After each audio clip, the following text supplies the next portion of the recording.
আমরা সকল ধরনের গণহত্যার বিচার চেয়েছি। আপনারা দেখেছেন যখন জুলাই গণঅভ্যুত্থান হয়, গণঅভ্যুত্থানের 4 তারিখ রাতেও আমরা বলেছি যে এই গণঅভ্যুত্থানের পর সকল গণহত্যার বিচার বাংলাদেশে হবে, তবে সেটা যথাযথ প্রক্রিয়ার মধ্য দিয়ে করার ক্ষেত্রে আমরা বদ্ধপরিকর ছিলাম এবং এখনো আমরা আজকে দাঁড়িয়েও আমরা বিচার চাইছি। আমাদের আহ্বায়ক কথা বলেছেন, আমাদের সদস্য সচিব কথা বলেছেন, মুখ্য সমন্বয়ক কথা বলেছেন, তারা বারবার বলেছেন যে বিচারের বিষয়টিতে আমরা বদ্ধপরিকর এবং বিচার আদায় করার জন্য আমরা কাজ করব, সেটা যে কোনো গণহত্যার ক্ষেত্রে। আপনারা দেখেছেন যে বাংলাদেশের ইতিহাসে যখনই অনেকেই সরকার গঠন করেছে, অনেকেই অনেক মহাপরাক্রমশালী ছিল, অনেক শক্তিশালী ছিল, কিন্তু তারা যখনই গণরায়ের বিরুদ্ধে গিয়েছে, গণরায়ের বিরুদ্ধে অবস্থান নিয়েছে, তারা কিন্তু ইতিহাসের পাতা থেকে হারিয়ে গেছে। বাংলাদেশে যখন 70-এর নির্বাচনে গণরায় একদিকে আসে এবং তাদেরকে ক্ষমতা দেওয়া হয় না, পরবর্তীতে 71-এ এই স্বাধীনতার প্রেক্ষাপট তৈরি হয়েছে। বাংলাদেশে 90-এও এই পরিস্থিতি হয়েছে, স্বৈরশাসনের বিরুদ্ধে লড়াই হয়েছে। 17 বছরের নিষ্পেষণের পর মানুষ যখন তাদের কথা বলতে পারছিল না, জনগণের রায়ের বিরুদ্ধে যখন বারবার সরকার গঠন করে ফ্যাসিবাদী শাসন কায়েম করা হয়েছে, তাদেরকে কিন্তু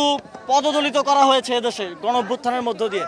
এবারও যেই গণভোটের রায়কে, জুলাই সনদকে চ্যালেঞ্জ করা হচ্ছে, গণরায়কে এক ধরনের ভুলুণ্ঠিত করে এই সরকার সামনের দিকে এগিয়ে চলতে চাইছে। বাংলাদেশের মানুষ কিন্তু তাদেরকেও এই ইতিহাসের ধারাবাহিকতা রক্ষা করে ভুলুণ্ঠিত করতে দ্বিধা করবে না।